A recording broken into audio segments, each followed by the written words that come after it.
அஸ்ஸலாமு அலைக்கும் வரஹமத்துல்லாஹி வபரகாத்துஹு. தர்மபுரிக்கு போயிருந்தோம் மார்ச் மாதத்தில் ஆடு வாங்கிறதுக்காக. அந்த நேரத்தில் எங்களுக்கு டைம் இருந்தது மத்தியானத்துலேருந்து சாயந்தரம் வரைக்கும். அதனால் நாங்கள் என்ன பண்ணோம், பக்கத்தில் இருக்கிற ஒரு மலைப்பகுதி பத்தல் மலை சொல்லுவாங்க. எவ்வளோ அழகாக இருக்குது பாருங்கள். 25 கிலோமீட்டர் இருக்குது தர்மபுரியிலேருந்து. இந்த ரோடு, அந்த அமைப்பு, இது இந்த இடம் மினி ஊட்டி சொல்கிறாங்களாம். அந்த ரோட்ஸ் எல்லாம் பாருங்கள், எவ்வளோ நீட்டாக போட்டிருக்காங்க, அழகாக இருக்குது. அங்கே ஒரு பிக்னிக் ஸ்பாட் மாதிரி போகலாம் நம்ம ரெகுலராக தர்மபுரியிலேருந்து. ஆனால் என்னென்னா போக்குவரத்தே இல்லை அந்த ரோட்டில், எந்த டிராஃபிக்கும் இல்லை, போகிறதுக்கும் வரத்துக்கும் ஈஸியாக இருக்குது. அழகாக இருக்குது மலைப்பகுதி.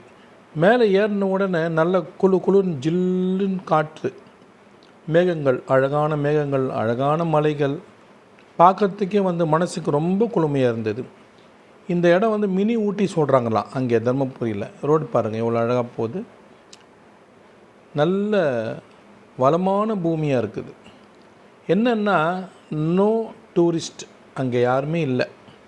ரெண்டாவது ஒரு கடையும் கிடையாது. ஒரு டீ வாங்கலாம், ஏதாவது ஒரு தண்ணி வாங்கலாம் அப்படின்னா கூட ஒரு கடையே கிடையாது. போகிற வழியிலையும் வர வழியிலையும் நாங்கள்லாம் நல்லா இந்த இடத்த ரசித்தோம், என்ஜாய் பண்ணோம்.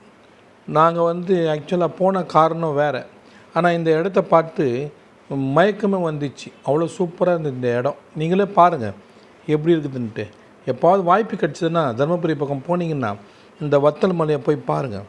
நல்லா இருக்குது, வளமாக இருக்குது. நாங்கள் வண்டி எடுத்துகிட்டு அப்புறம் நாங்கள் ஒரு குரூப்பாக போயிட்டோம். பார்த்துட்டு சாயந்தரம் ஒரு 6:30-7 மணிக்குள்ளே ரிட்டர்ன் ஆகிட்டோம். அந்த சன் செட்டு சூப்பராக இருந்தது பார்க்குறதுக்கே. இன்ஷா அல்லாஹ் உங்களுக்கு வாய்ப்பு பாருங்கள். ரோடுங்கள்லாம் இவ்வளோ அழகாக இருக்குது.